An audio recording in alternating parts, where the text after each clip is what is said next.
This is Genius, Volume 12. We're diving into a heavy line from Sticky Fingaz, one that reflects the inner turmoil, despair, and the mental battle faced by someone trying to survive in a society that's rigged against them. The line goes, "I'm thinking about taking my own life. I might as well, except they might not sell weed in hell."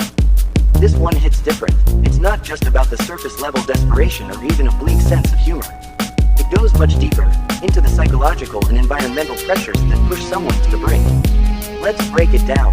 First off, the mention of taking my own life speaks volumes about a person's mental state when they're trapped in a cycle they feel is inescapable. The bleakness in the line captures that feeling of having no way out, whether it's from systemic oppression, the lifestyle of crime, or even just surviving day to day in an environment that seems to offer no real hope. Sticky Fingaz doesn't shy away from expressing how close he is to the edge, teetering between life and the void. The twist is in the punchline, except they might not sell weed in hell.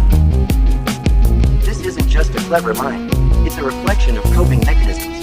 In the context of a society that's set up to work against people like him, young, black, and from a low-income background, marijuana becomes more than just a recreational substance. It's an escape, a way to numb the pain and drown out the harshness of reality. The blunt is a shield, a temporary relief from the constant stress of living in survival mode. Sticky Fingaz knows the problems won't just disappear, he's not naive. But when you're cornered, you reach for whatever dulls the edge, even if that edge is the very thing that's slowly cutting you down. The reference to hell adds another layer. Hell isn't just some distant concept, it's a metaphor for the life he's already living. The line highlights how he's navigating a life where every choice feels like a trap, leading only to more suffering. In a system where crime is both criminalized and yet feels like the only option, you can see the bind.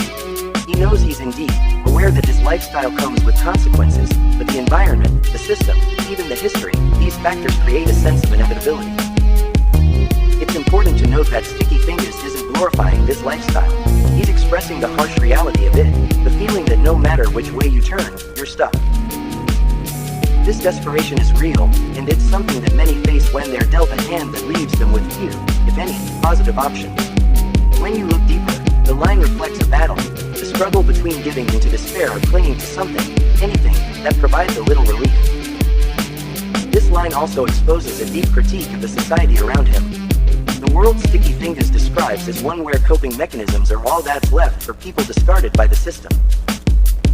You hear the resignation in his voice, the understanding that, in many ways, the deck has always been stacked against him. He's self-aware enough to recognize the cycle, but still caught within it. And the weed, it's not a solution, but rather a band-aid on a wound that never stops bleeding. To sum it up, this line is about more than just the contemplation of escape or self-destruction. It's about what happens when your environment leaves you feeling like the only way to cope is to check out, even if it's just mentally. And yet, that dark humor, except they might not sell weed in hell, shows a level of awareness and critique of the absurdity of it all. For Sticky Fingaz, it's not just about the weed or the crime, it's the deeper, existential question of whether there's any way out of this cycle. And in his world, that answer is murky, with both hope and hopelessness intertwined. That's it for this episode of This is Genius. We're peeling back the layers of life on the edge, where the line between survival and destruction blurs, and where sometimes, all you've got left is a quick escape to keep you sane.